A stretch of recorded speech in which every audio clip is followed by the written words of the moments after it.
চন্দ্রকোনায় শুভেন্দু অধিকারীর উপর হামলার ঘটনা গত রাতে 12 ঘন্টারও অনেক বেশি সময় কেটে গিয়েছে। শুভেন্দুর কনভয়ে প্রাণঘাতী হামলা, তৃণমূলের বাঁশ লাঠি নিয়ে শুভেন্দুর গাড়িতে হামলা।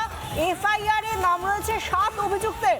কিন্তু এই যে এতটা সময় কেটে গেল, 12 ঘন্টারও বেশি সময়, এখনো কাউকে গ্রেফতার করেনি পুলিশ। পুলিশের ভূমিকায় ক্ষুব্ধ বিরোধী দলনেতা। হাইকোর্টে যাওয়ার ভাবনা বিরোধী দলনেতার। শুভেন্দু অধিকারীকে ফোন রাজ্যপাল সিভি আনন্দ বোসের। হামলার ভিডিও ফুটেজ চেয়ে পাঠিয়েছে স্বরাষ্ট্র দফতর। কি ঘটেছিল তার একেবারে পূর্ণাঙ্গ বিবরণ, পূর্ণাঙ্গ রিপোর্ট চেয়েছে স্বরাষ্ট্র দপ্তর। সেই সঙ্গে কি ঘটেছিল সেই সময়কার হামলার সিসিটিভি ফুটেজও চেয়ে পাঠিয়েছে স্বরাষ্ট্র দপ্তর। একদিকে রাজ্যের যিনি সাংবিধানিক প্রধান সিভি আনন্দ বোস, রাজ্যপাল, তিনি ফোন করে খোঁজ নিয়েছেন শুভেন্দু অধিকারীর। অন্যদিকে স্বরাষ্ট্র দপ্তর থেকে কি ঘটেছে হামলার পুরো ঘটনার যাতে সিসিটিভি ফুটেজ দেওয়া হয় এবং সেই সঙ্গে পূর্ণাঙ্গ রিপোর্ট দেওয়া হয়, তার জন্য নির্দেশ দেওয়া হয়েছে স্বরাষ্ট্র দপ্তরের তরফ থেকে।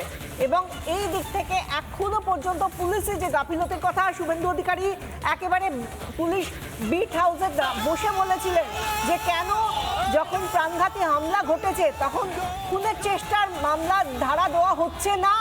বারবার এফআইআর সেই বিষয় নিয়ে তিনি প্রশ্ন করেছেন এবং এখনো পর্যন্ত এত ঘন্টা, 12 ঘন্টারও বেশি সময় কেটে গিয়েছে, অনেকটা বেশি সময়, কেউ ধরা পড়েনি। পুলিশ একজনেরও টিকিট নাগাল পায়নি, যেখানে 7 জনের বিরুদ্ধে এফআইআর করা হয়েছে। গতকাল রাত 8:25-এ প্রথম এই হামলার ঘটনা শুরু হয়। রুদ্রনীল ঘোষ অভিনেতা এবং বিজেপি নেতা, তিনি এই বিষয় নিয়ে কি বলেছেন শুনুন। পশ্চিমবঙ্গে যে ভয়াবহ পরিস্থিতি চলছে তা পশ্চিমবঙ্গের মানুষের কাছে দৃশ্যমান। যেখানে সম্মানীয় বিরোধী দলনেতা তিনি আক্রান্ত, তার প্রবল সিকিউরিটি, শুধুমাত্র সেন্ট্রাল সিকিউরিটি নয়, তার সিকিউরিটি স্টেটের, এই রাজ্যের, এই প্রশাসনের একটা বিরাট বড় দায়িত্ব।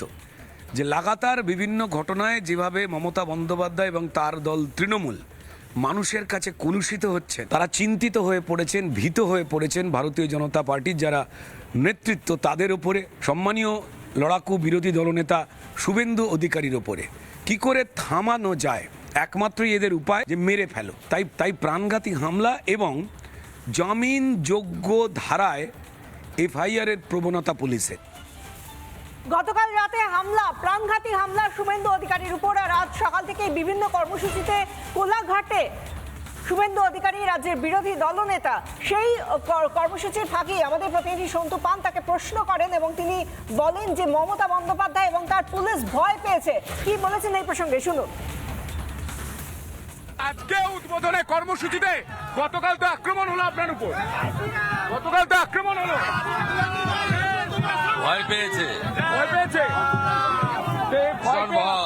ভীষণ ভয়। আর এই ভয়টা ভালো লাগছে আপনার? এই ভয়টা ভালো লাগছে যে ভয়টা পেয়েছে?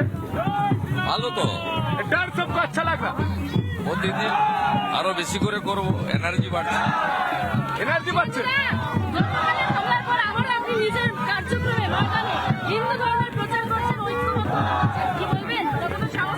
আধ্যাত্মিক চেতনার মাটি পশ্চিমবঙ্গ, প্রভু শ্রী চৈতন্যদেব তার মাটি, এটা আমি বিবেকানন্দের মাটি।